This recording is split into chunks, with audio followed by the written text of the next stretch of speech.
Hi friends, my name is Madhura Joshi. I'm an architect, heritage and rural regeneration expert based in Bombay from India. I am doing internship for under Heritage for All 2019 to study different topics on the rural development and rural heritage.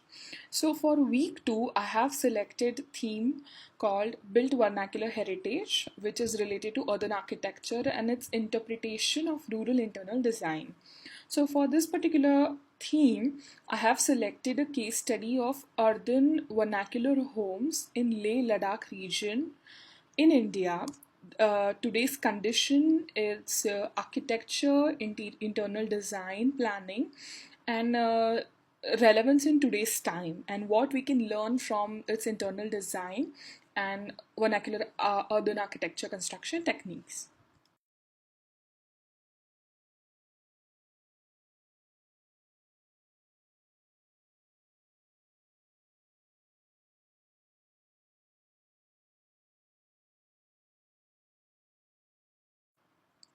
So Leh Ladakh is a part of Jammu and Kashmir state in north of India, which extends to Kanlan mountain range to the main Himalayan range till south of Indus River Valley.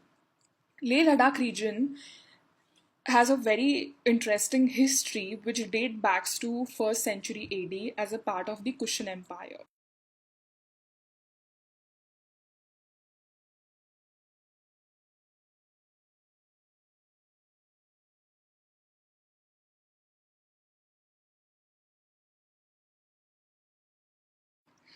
The Ladakh region has one border which is with the Tibet region. North side is with Xinjiang, northwest is with Balistan, west region is with Kashmir, and south of Leh Ladakh is part of Himachal. This location has made Ladakh economically, politically, commercially very important and a nodal point for traders who enters India for many centuries. Ladakh region falls in the rain shadow area of Himalaya with a scarce precipitation of less than 100 per year. In winters, the region's temperature reaches up to -30 to -40 degree and summer up to 30 to 40 degrees. This has highly influenced the architecture of Leh Ladakh region. Leh Ladakh's bazaar has always been in certain time of its history very important source for government officials who wanted to monitor the ongoing political situation in Central Asia, who wanted to understand the trade, who wanted to exchange art, culture, and to understand economics in other part of the Southeast Asia through Indian connections.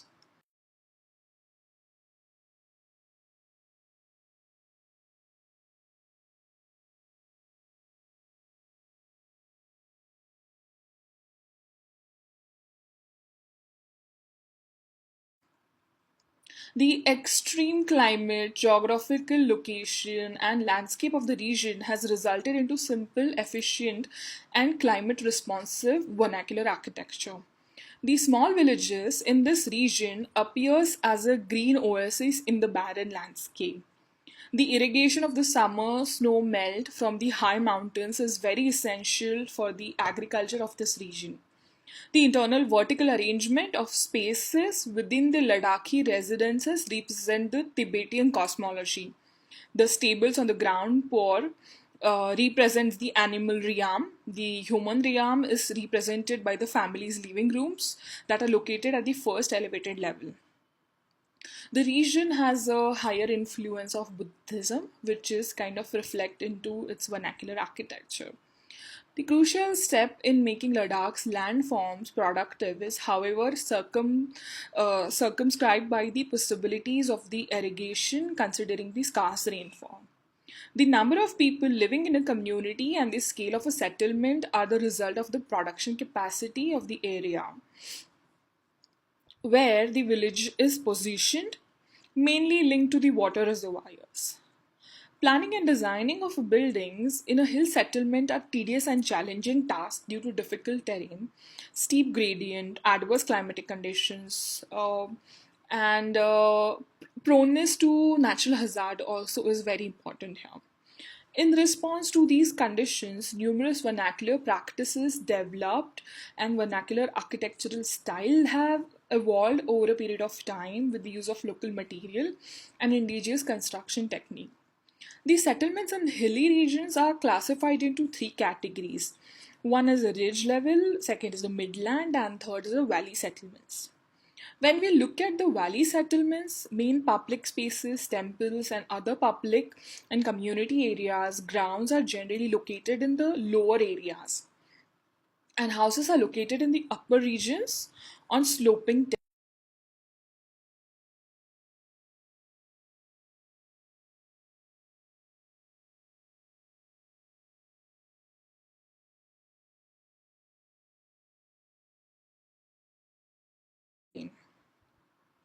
When we look at the traditional settlements, they are very important part of the natural and environmental settlement in hills.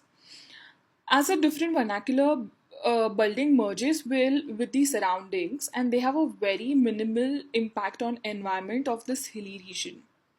Development related activities in traditional settlements are generally carried out with the consideration to its context. Buildings are generally constructed along the contours to reduce the site development of cutting, filling for the slope, etc.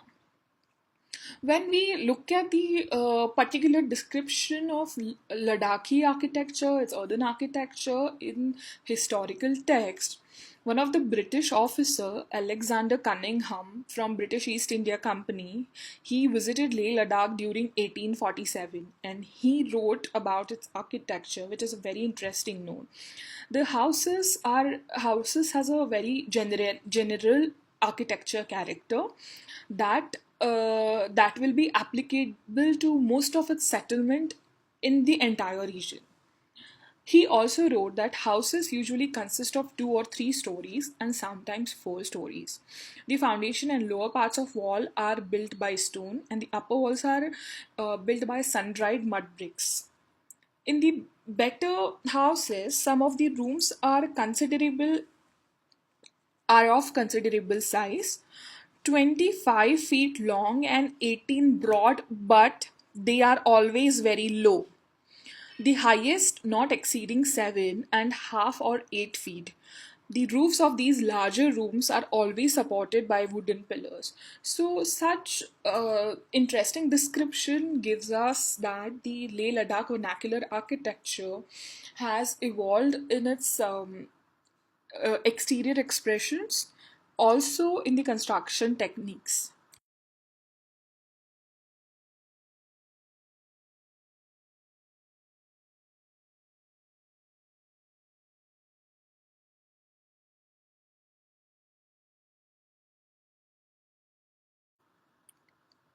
But when we typically talk about vernacular buildings in rural settlement of Leh Ladakh, they are generally clustered along the open spaces, which is used by residents for different activities, social and religious gatherings, celebrating functions and ceremonies, which is a very important part of the community's everyday life. The placement of buildings are around the open spaces in such a way that every building gets sufficient direct solar exposure and no building casts its shadow on the other building.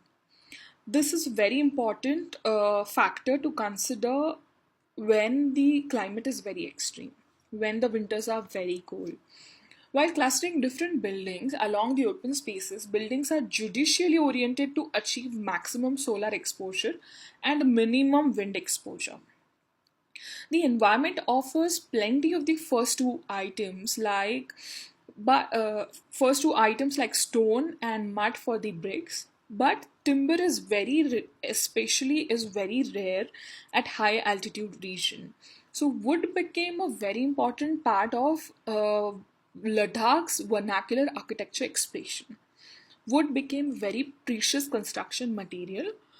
So there are two main construction materials which are used across all rural houses: sun-dried mud bricks with the ram dirt and stones for foundation and plinth walls.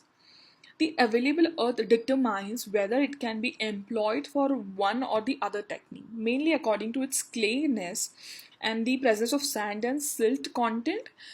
Always the local laborers and the contractors take a call.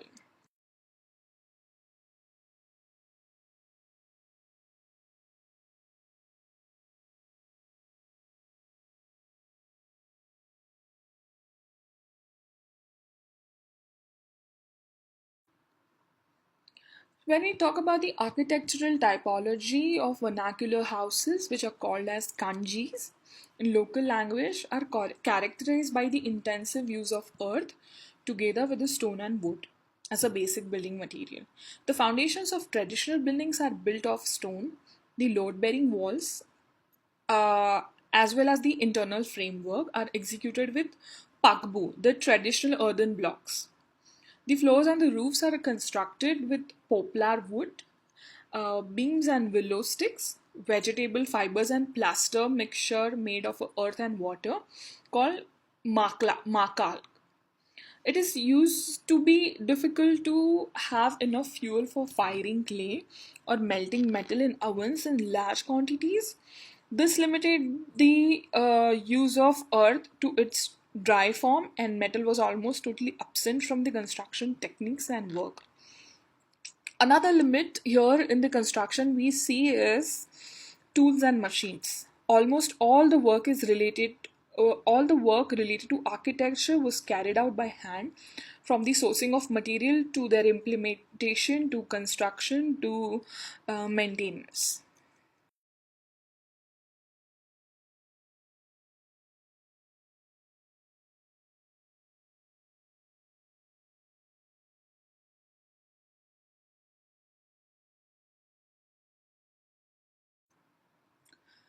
When we see the typical layout of these Ladakhi rural houses, the pattern and the internal layout and composition is very interesting. The house is a comprehensive building made of several rooms which are articulated in a series of parts, sometimes added to the house during later construction activities. From the smallest of dwellings, made of a room for the family, a toilet, a simple storeroom with the stables, farmhouses, can be large constructions including vast number of rooms for any purposes and seasons.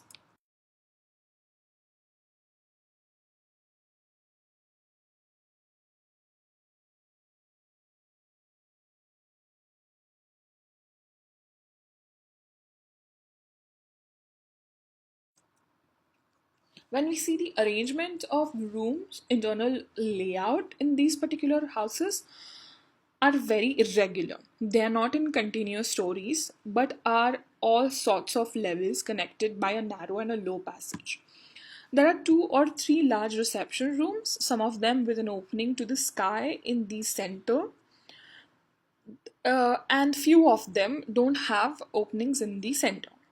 This plan allows large fire burning in winter on the floor of the room.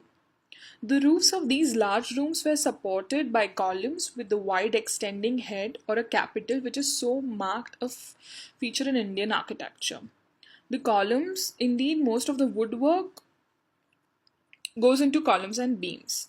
And walls are painted on the rammed earth or mud bricks with the sacred pictures of their particular region and all of that to enhance interior aesthetics of this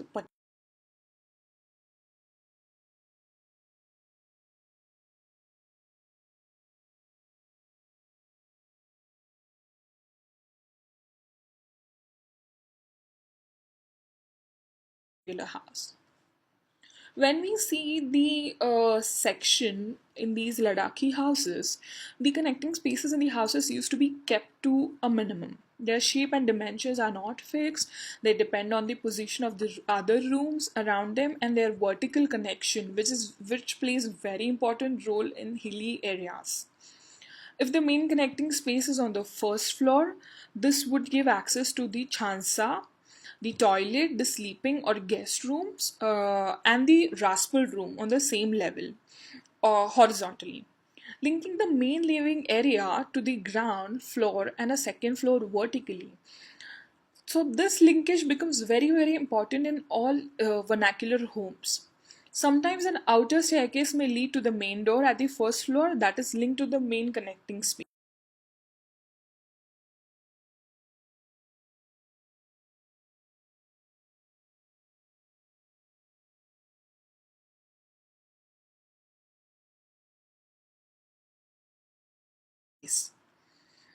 The upper floor is exposed to sunlight, keeping it warm during day, and heat is retained during the night by employing mentioned indigenous techniques. In almost all cases, terrace is used for family gatherings during the day and also for drying various articles and food products in different time of the entire year.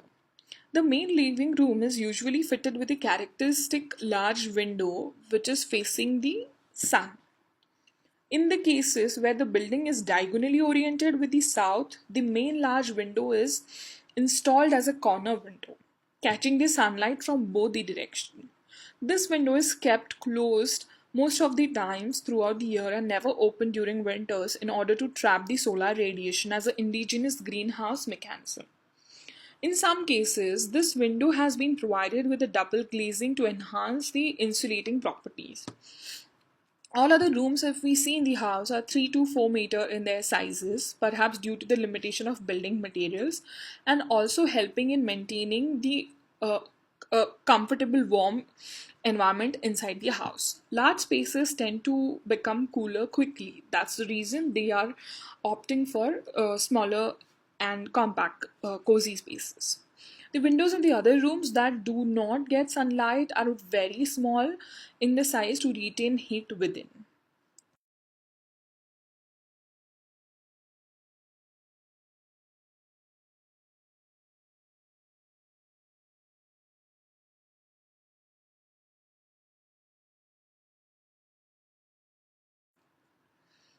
When we see sections and elevations of Ladakhi houses, they are very simple and sophisticated structures refined through centuries. Thick masonry walls provide structural stability and insulation, while this cast wood is employed for post beams and window frames. In Ladakh region, most of the houses are built at two levels. The ground level is reserved for animals, wood, and fodder storage for winters, whereas the upper level has the habitable spaces. In most houses, there is a single large room with an oven in the corner, which is used for cooling as well as heating in the interior spaces. The houses are made entirely mud, sometimes reinforced with horizontally placed timber members. The walls are either of sun-dried or rammed earth. The ceiling height is low to provide insulation in the areas. The houses in Ladakh this way became very, very utilitarian.